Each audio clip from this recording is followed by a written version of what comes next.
Amber Ellis, welcome to the We Rise podcast. Really glad to have you on today. Thanks for joining and making time. Hi, Christine. Yeah, glad you're here. So, Amber, we've worked together for several years now, and I'm just really excited to have a chance to share with folks more about who you are and the work that you do, both with the James River Association, Find Your Nature, your work with Nature Connection, and I think the work that you're doing is really important. Tell us a little bit about yourself, your story, and your background. How'd you get to doing what you're up to today? Yep. So I grew up in Powhatan County, Virginia. So haven't strayed far from home. I live in Richmond now. So grew up with a pretty rural upbringing. My parents still live in the same house that I grew up in, so I still get to go there, see the stream, see the woods behind the house that I used to spend my time in. So that's where I grew up, and it was a county that was very rural when I first, maybe until I was in my early teens, and then people started moving out there. We got our first stoplight when I was 13. So saw a lot of changes, and I think that's what wanted me to get into like environmental work. I was seeing the landscape around my home change and wanted to know what I could do. That's where I started. And tell us a little bit more about what it was like. I know you're going to tell us more about your story, but how did you, were you running around in the streams? Were you in the creeks? Tell us a little bit more about what you were up to in those woods behind your house. Yeah, I would just follow it to the lake. There's a lake in our neighborhood. For some reason, my parents would always buy us white tennis shoes, and they would always end up orange. Right.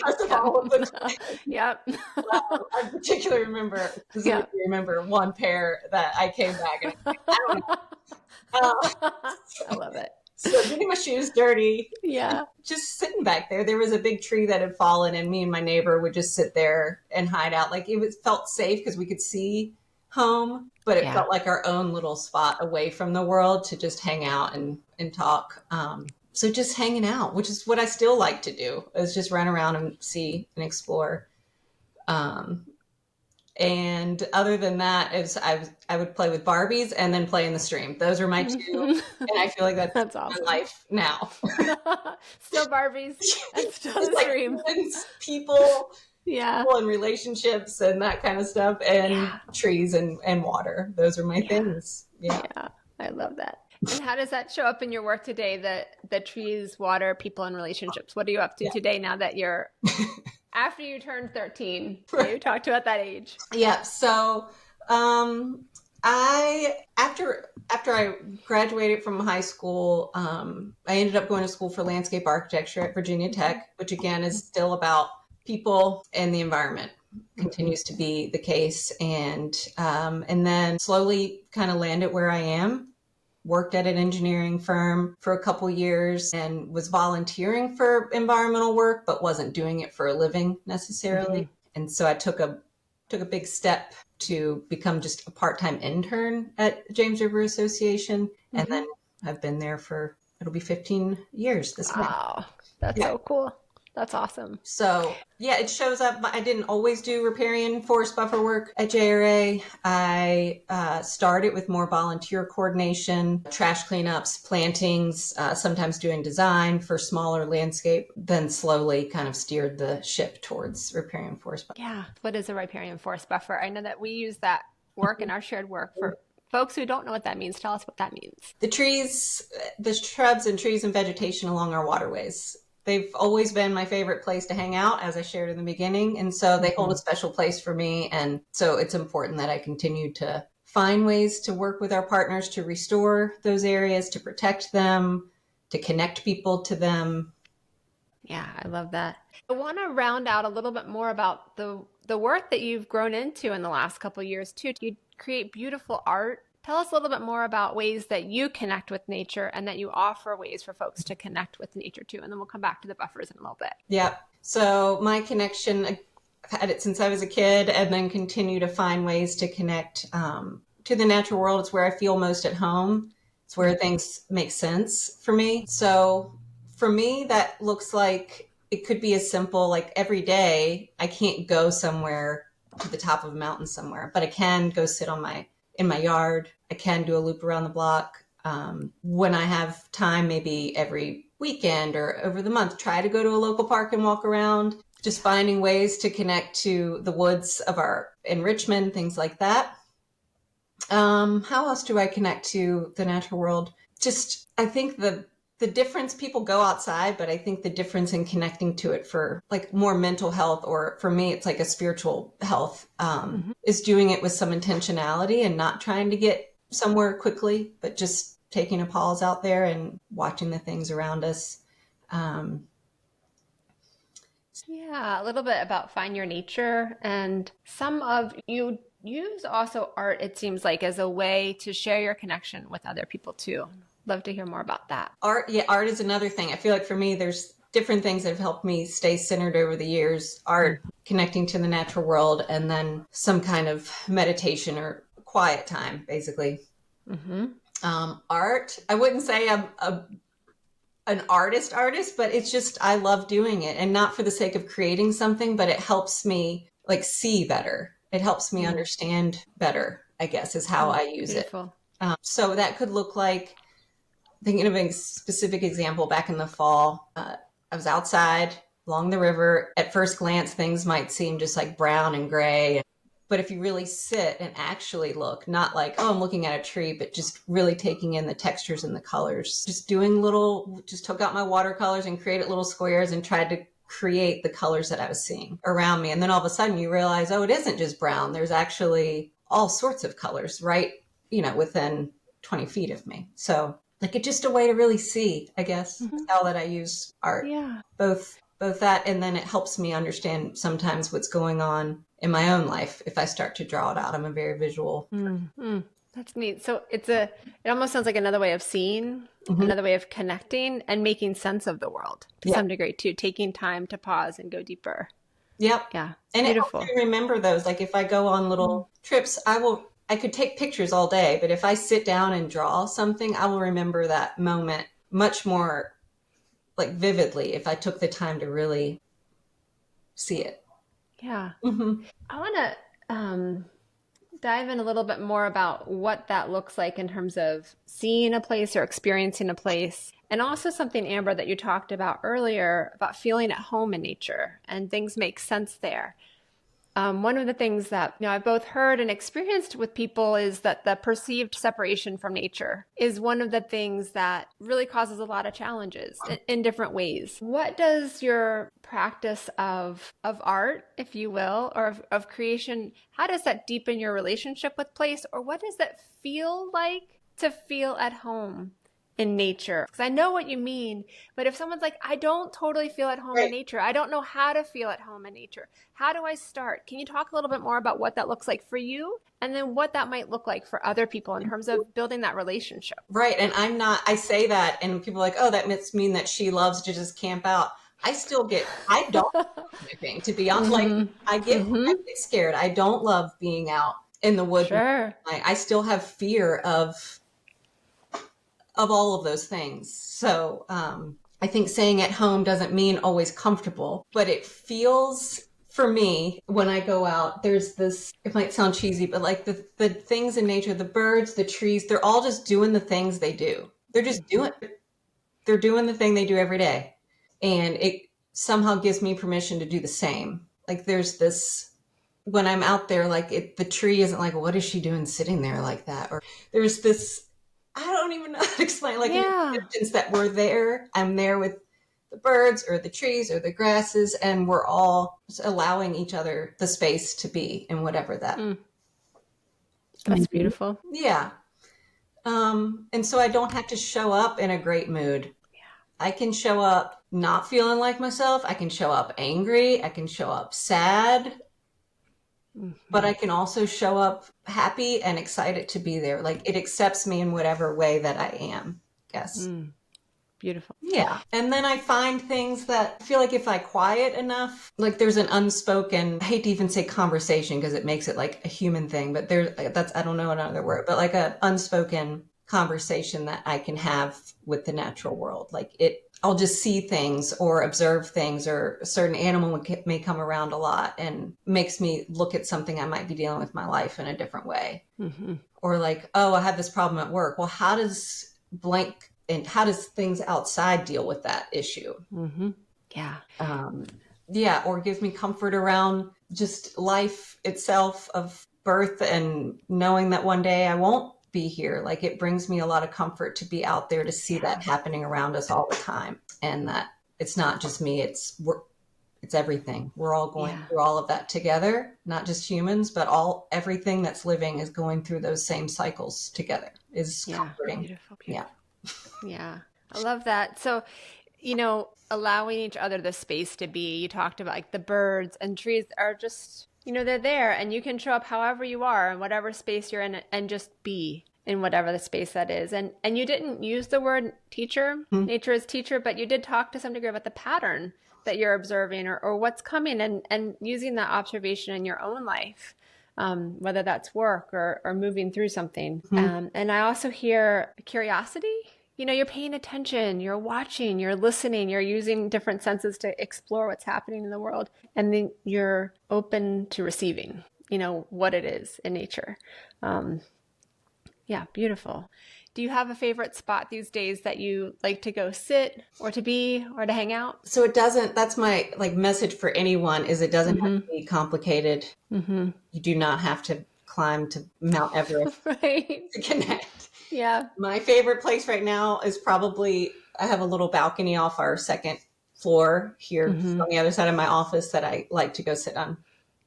Beautiful. So you're just outside hanging out, observing. That's easy, accessible. Like, I don't have to get in the car to get to it. I just walk outside. So that is helpful. And I'm trying to I feel like over the past few years, my connection with the James River Park system here in Richmond has not been, I haven't really been going there much. And so recently I've been trying to get back there just to re-explore. And such a beautiful park system. Oh, goodness. If folks have not been to Richmond's park system, it's really such a great interconnected ways to play in the city, connected downtown, river, trails, topography, urban, feels rural sometimes, really amazing landscape. So Amber, tell us a little bit more about how you maintain your connection with nature. Do you have an ongoing practice quarterly?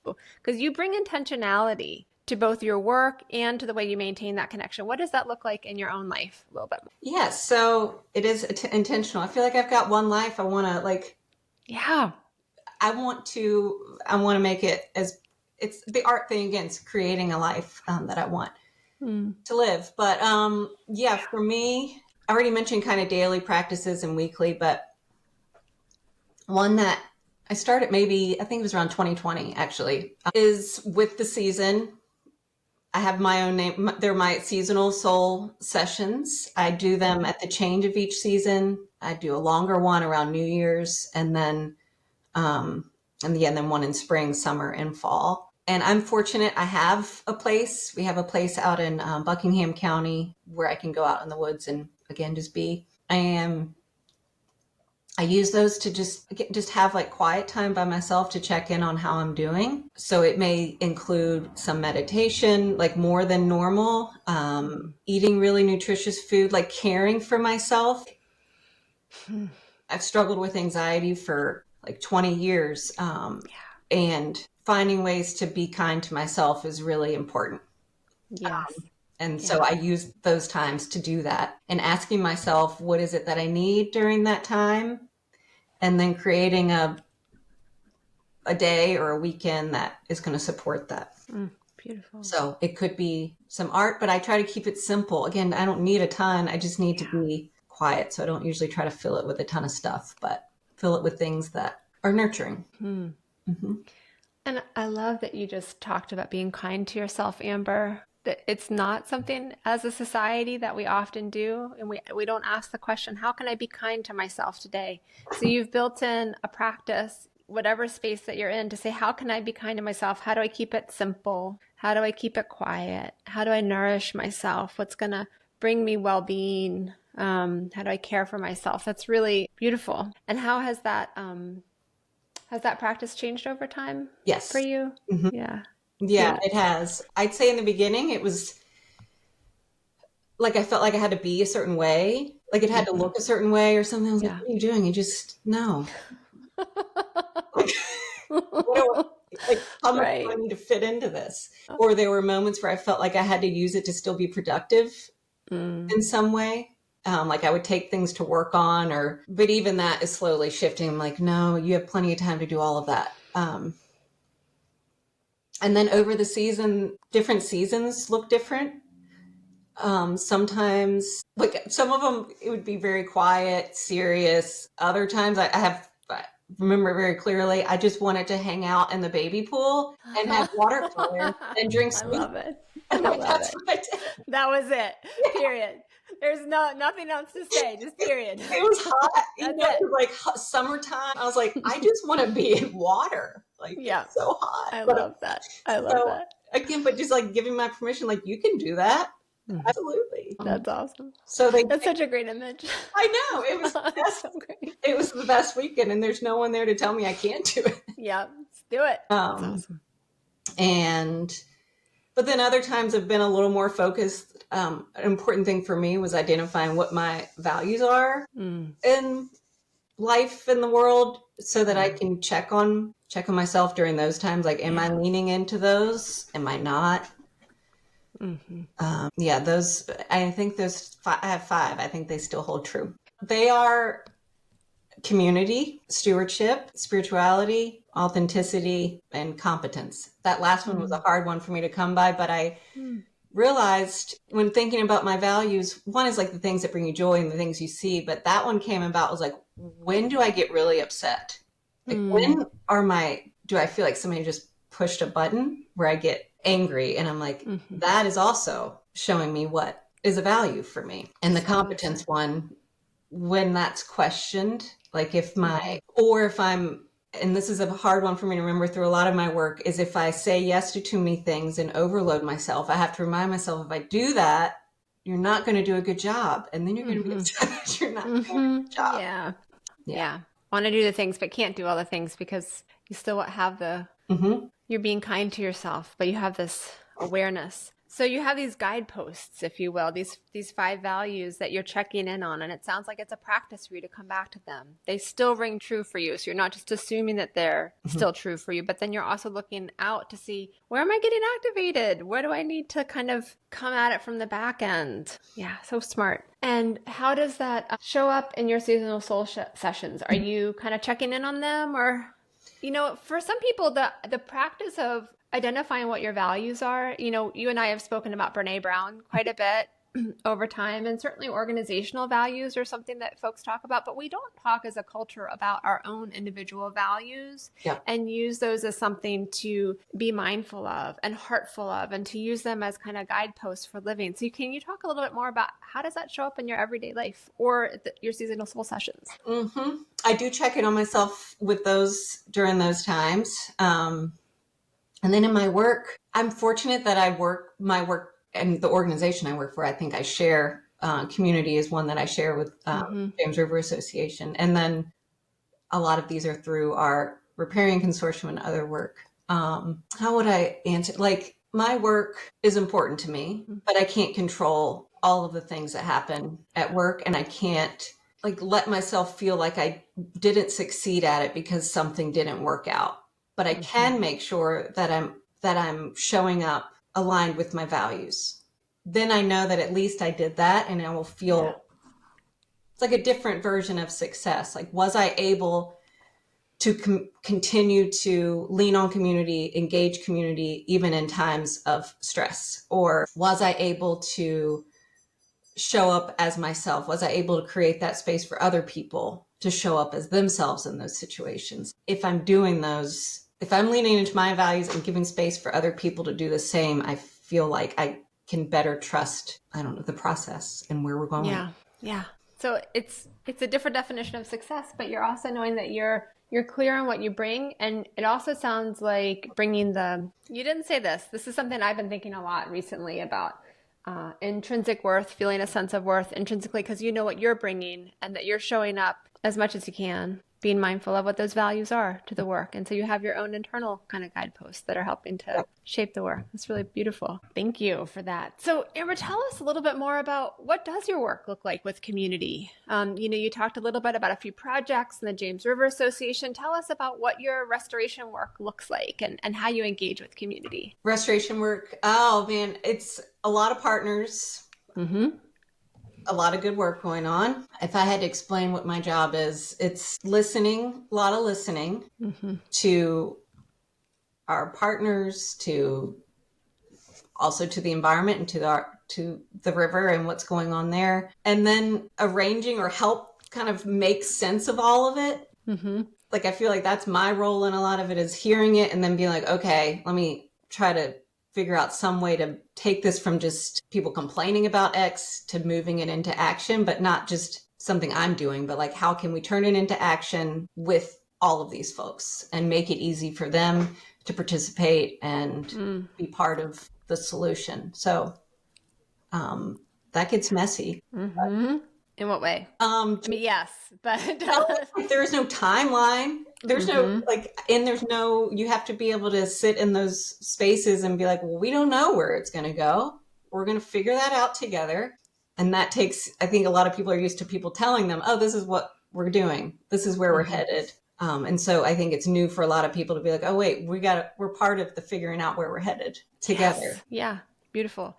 So you're holding space to some degree too in this restoration work. And I know we'll have more conversations about the Upper and Middle James Riparian Consortium, but you do such a beautiful job as the convener for that collaborative. And for folks who might not know, this is a large initiative across Middle and Western Virginia to get more buffers on the ground, but really to improve partnerships, make connection, build relationships and trust. And Amber, in her role as the restoration director at the James River Association, is the convener. So is really doing what you just said. I love that you talked about listening to the river, and you're helping people find ways to be part of the solution. That's really beautiful. What have been some of your lessons learned through that work? I think one that I knew it up front, so I helped myself, was like setting up the systems and the infrastructure as though you're going to succeed. Like, go in thinking this is going to be around for 20 years. Yeah. So yes, we have our James River Buffer program where we work with hundreds of landowners to restore these streamside forests, and we take care of them for 3 years. And that started in 2019, but we went through like, how are we going to do the coding for these sites? How are we going to save all the information? Like, how are we going to set up the infrastructure in case it is a huge success, which it has been, so that we can keep it going and have access to all of this stuff. So a lot of my job is the kind of behind the scenes system side of it. Yeah. And I love that you just said we're not thinking about whether we're going to be successful. We're just setting it up now to be successful, thinking about what it's going to look like in 10 or 20 years. And you do it in a very humble way, but you're well loved by many, many people for doing the work. And you do it with heart and integrity and intention, So you're listening to the river, you're bringing people together, and you're thinking about what systems are in place so that people can feel part of it in a way that's reflective for them. It doesn't have to be this external thing that people have to fit into. You, we, others are creating spaces where people can feel comfortable kind of as they are. So I want to broaden it out a little bit to community and then come back to you. When you think about the restoration work that you're working on, and this broader work to improve water quality in the James, or connected ecosystems, big trees, clean water, what changes have you seen over time in Virginia and in the Chesapeake Bay within the restoration work, and what makes you excited about what you're seeing? I feel like I have seen a shift from a sense of like competition for grants or for space, or just, and instead people coming and showing up and be like, okay, where is my niche? Where are the gaps? What can you do? I do as part of this, like just a shift in trying to do it alone and realizing that we can do more together. I feel like I have seen that. Yeah. And it does, if people show up, more people show up to do the work. Yep. They can see the value of it. Yeah. Yep. And when someone feels like they don't know how to engage, or when they feel maybe nervous about engaging with the group, how do you help them engage? How do you help keep the door open for them when someone might feel a little overwhelmed or intimidated by some of these larger initiatives? I think the easy answer is just like a one-on-one. Yeah. Just talking with folks. Yeah. Yep. In person if you can. I try to make it just finding ways to interact with people in a not formal necessarily formal environment. Like if I'm heading to an area for some other meeting and there's a partner maybe I don't know well, like do they want to go to lunch or something like that? Just ways to get to know people. Mm-hmm. Yeah, beautiful. You're making those connections, you're building relationships, and that shows up in the work. Yeah. What else are you finding with your work with the restoration, with buffers, with partners? What other kind of changes are you seeing on the ground? Like, are you observing changes in ecosystems or in trees? Or are you thinking, like, how have you had to adapt the way that you're planting trees now? And what are you seeing with some of the on the ground restoration work that you're thinking about building success into the future? Two things come to mind. One is I feel like we have a massive group of partners now that are shouting from the rooftops about maintenance, that it's not just about planting a new tree, it's about taking care of them. So I feel like that has been a big shift. And I feel like funders and folks are listening to that and hearing what we're saying. So that's good. And then the other part of that question is riparian ecosystems just by default are in a very I don't know what the word is, but they're in a changing landscape. They're in a region that's going to be hit by floods and are always changing. Like that's just how they are. That's what they're great at also, is dealing with that. But until those trees grow, because we plant them when they're little, until they get big, they're really susceptible if a big storm comes through. And so we've been trying to come up with solutions to that. Because just in the past 6 months, there's been pretty significant flood events in the area that we work. So we get calls from landowners. All of my tree tubes are down. What are we going to do? So we have to have a plan to how we're going to deal with that. And how are you dealing with that? I'm going back to that patterns in nature, We are just this week, actually, we're going to look through it. We came up with, it's the greatest pun ever, a triage survey. Nice. We send out. It was amazing when our team came up with it. It was a moment of clarity. But sending a survey out to our buffer program participants after a significant flood event, just to check on them and to see what kind of damage did they see. And then we can review that together to come up with a plan. Okay, how many sites? How bad? Can we get some volunteers out there? Do we need to get a contractor out there? And then figure out what resources we have to put towards it. Yeah, awesome. So you're checking in, you're following up with resources, you're getting to know people, and you also know what the partners are on the ground. Yep. And again, one of the things that you do so well. So when you think ahead down the road, 5, 10, 50 years, maybe even for the buffer work that you're working on and the other restoration work, what are some of the things that you hope to see in Virginia, in the James River watershed, in the Bay? What's more of your vision for the future? Funding is on my mind right now. It just does. And I think I can't ignore that. I think my one vision is that funders continue to see the value in supporting the things that aren't always flashy or new, like the consortium, and just like the funding for collaboration, the people to keep people connected, the food to eat at the events and meet and gather. So I hope to see a continued and more stable source of funding for such a key role that people play. Yeah, absolutely. I would say that. And even as things get better and we see improvements, just not letting off and being like, oh, well, that's good. That's taken care of now. We've got enough trees on the ground, but continuing to invest in those resources and invest in programs like our buffer program, as well as the maintenance of them, the stewardship program that we have started, just not forgetting all of this work that's happened and continuing to care for them. And hopefully, that would probably be two of mine, supporting the collaboratives and caring for what we've put in the ground over the past couple decades. So true. So two things, Amber, you mentioned funding for the work, even not necessarily the new sexy work, but the ongoing initiatives, being able to fund people coming together, for people to eat food, and then the maintenance for their work, continuing to keep the trees healthy and growing. And, you just mentioned funding, which is something that many organizations, agencies, and other folks are wrestling with right now, shifting funding landscapes. And I've been talking with people about how relationships are like trees to some degree, and what do trees look like over time, and what do they need? And they still need sunlight, they still need water, they still need nutrient sources and then connection with other people. So that analogy of continuing to tend relationships like a forest, like trees, has been something that's been on my mind a lot.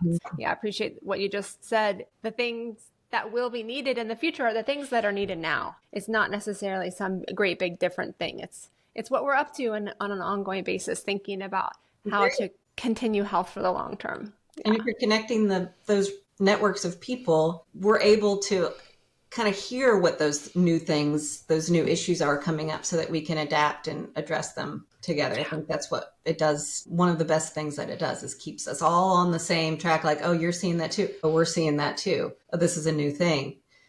Absolutely. So by doing that, we'll be prepared in the 50 years. Who knows what will come up That's right. during that time. I'm thinking, Amber, as you're talking about that, the book Overstory comes to my mind with a lot of the ideas in it of tree roots being connected like mycelial networks. And so when one part of a forest is stressed, sending a signal to another part of the forest. And that's one of the points of beauty of collaboratives is when you have relationships that have been formed, when something gets stressed, you can reach out to other parts of the collaborative and help do problem solving together. Recognizing that things aren't always easy, that they are messy sometimes and they are difficult. But having that network in place lets people respond together to some of those challenges. You talked earlier about some practices that you have in place to keep you connected, where you're in nature, feeling at home and centered. I want to bring it back to joy. You mentioned joy earlier, and I want to ask you a little bit more if you can tell us what are some of the things that bring you joy? I won't go into depth, but my cats. Yeah. Just time with, and that could be dogs, cats, just animals in general. Movement. I have to move my body, to stay feeling good. And I found a place in Richmond that brings me joy. It's called Made in Motion. Shout out to them. We do bar, we do dance. Sometimes it's silly. And it gives me a place to interact with another community of people outside of my house. I work at home a lot. So yeah, movement. Yes, absolutely. It's so important. I think we've probably talked in the past about how much I feel like in my own life, I live for probably the first 3.5 decades of my life from my neck up, very cerebral and thinking and planning. And it wasn't until I hit, I'm 47 now, and it wasn't until I think I was about 35, I was like, whoa, there's a lot of wisdom in my body. Oh, when I prioritize movement, I respond to the world differently, and I respond to the world with choice. And I don't get stuck in these narratives, like old narratives. Things are there for a reason, but I can tune into my body's wisdom in a totally different way. And it's really shifted how I respond to the world. I'm so thankful for it. And love that you brought up movement. It's such a core thing. I need to bring out my hoops again. I haven't done that in a while. That used to bring me a lot of joy. I love that. It would give me something new to learn. And these are hula hoops. Put on a song, dance around, and you can't be upset. Yeah, because you're hula hooping. Yeah, and even when I dropped it, I laughed that I dropped it, Yeah, that's awesome. I love that. Yeah. Yeah, and you're just activating a different part of who you are, and you're cultivating that by choice. Yeah, 100%.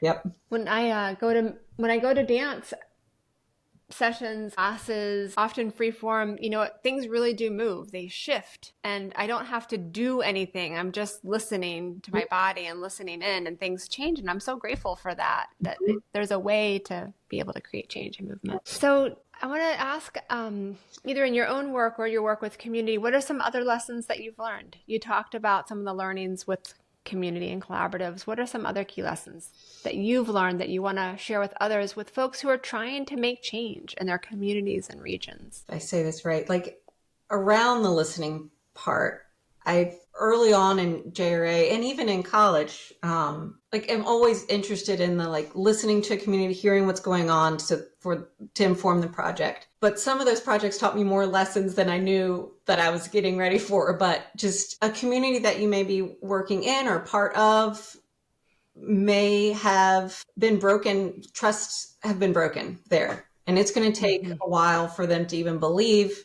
that you're there for the right reason, that you're really in it with them. So I guess just when people have that idea, like, oh, I want to do blank, making sure that you're engaging whatever stakeholders that work impacts, but knowing what you're able to do beyond that. Like don't engage people in a conversation and really have that space for them to share and be vulnerable if you're not going to take it anywhere, because that is one of the worst things. It would have been better to not have even asked. That sounds terrible, but it just sounds right on. do you know what I mean? Like, don't even Yeah. ask if you're not willing to stay for the next step. Yeah. Or if you are, at least be transparent at the front and acknowledge what you're able to do and not able to do and what your intention is, so that you don't cause more harm. Wise words. Yeah. Going in with what your capacity is, you don't have to do it all, it sounds like, but knowing what you can do and what you can't do. And so if you're going to engage in a community, being clear at the onset with what that is. If you're going to listen, be willing to follow up, because otherwise it can create more harm than being productive, it sounds like, is really important. Yeah. Very wise. Yeah. Yeah. What else, Amber? You know, if someone told you some like whispers of wisdom 5 or 10 years ago, what do you wish someone had told you about this work, or what would you pass on to others in a similar vein? I'm just saying, the first one that comes to mind is just that you don't have to do it all. Like knowing your role and being okay to ask others to help or to chip in is okay to do, because people want to be part of the thing. Just like friendships, you want to do your part, and it's like a two-way thing. So yeah, the relationship part. Yeah. Beautiful. Yeah. Asking, making space, following up. Yeah. Human things, you know, we bring ourselves, but when we get stressed, it can be hard. And so, you know, you're making space at the beginning for these things to be important, and knowing how folks can be part of that. I love that you said people want to be able to be part of things. They just don't know how sometimes. So Amber, tell us any other thoughts or reflections that you want to share, and let us know how people can learn more about you and your work. Yep. And so you mentioned a little bit at the beginning. So my main work is at James River Association. I also started my own side business, Find Your Nature, which I'm still exploring. It's kind of there for me to experiment and explore with, which I really love having. So I'm working on programming for this year and listening to what's needed, so that I'm not just offering for the sake of offering, but trying to respond to what I'm seeing. So I'm excited to dig in closer to my own neighborhood. There's a wonderful space nearby that I'm looking to use that already has great programming and people who use that space. So, and that's findyournature.com. We'll definitely include a link to that in the show notes and description. Yeah. And then through the other links through James River Association, they can find more about what I do there. Yeah. Awesome. Anything else you want to share today before we wrap up, Amber? No, thank you for taking the time to talk to me, Christine. Yeah. It's a delight. Always enjoy the work that we get to do together. And really am excited for folks to be able to check out Find Your Nature and just learn more about the way that you are bringing the intentionality to your connection with yourself, to nature, and to works. Thanks for joining the podcast, Amber. Thanks, Christine. Bye, everyone. Yeah.